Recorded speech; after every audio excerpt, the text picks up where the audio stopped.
റസൂലുള്ളാഹിക്ക് ഏറ്റവും ഹാപ്പി ഉണ്ടായ സന്ദർഭം ഏതാ? ഏഴാനാകാശവും കടന്ന് അള്ളാഹു കണക്കാക്കിയ സ്ഥലത്തെത്തി അള്ളാഹുവിനെ നേരെ കണ്ണുകൊണ്ട് കണ്ടു. ഉടനെ സംസാരം തുടങ്ങി. അത്തഹയ്യാത്തുൽ മുബാറകാത്തുസ് സ്വലവാത്തുൽ ത്വയ്യിബാത്തു ലില്ലാഹ്. സർവ്വ സന്തോഷങ്ങളും പുകളുകളും അഭിവാദ്യങ്ങളും എന്റെ പ്രിയപ്പെട്ട റബ്ബിന്. അള്ളാന്റെ തിരിച്ച് അസ്സലാമു അലൈക അയ്യുഹൻ നബിയ്യു വറഹ്മത്തുള്ളാഹി വബറകാതുഹു. എന്റെ മുത്തായ നബിക്ക് എന്റെ സലാം. സന്തോഷം കൊണ്ട്, ആഹ്ലാദം കൊണ്ട് അങ്ങേയറ്റം. ഒരാൾക്ക് ഏറ്റവും സന്തോഷം ഉണ്ടായാലും സ്വർഗത്തിലെത്തിയാല. പക്ഷെ സ്വർഗം തന്നെ മറന്നുപോകും സ്വർഗത്ത് നിന്ന് അള്ളാനെ കണ്ടാലും.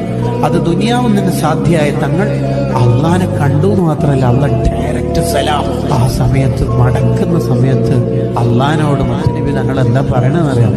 എനിക്ക് മാത്രം പോരാ, അസ്സലാമു അലൈനാ വഅലാ ഇബാദില്ലാഹി സ്വാലിഹീൻ. എന്റെ പാവപ്പെട്ട ഉമ്മത്തുണ്ട് ദുനിയാവിൽ, സാധുക്കളാണ്, ഓർക്കും നിന്റെ സലാം പറയണം. അല്ലാഹ് അപ്പോഴും നമ്മൾ എന്നെയാ മനസ്സിലുള്ളത്.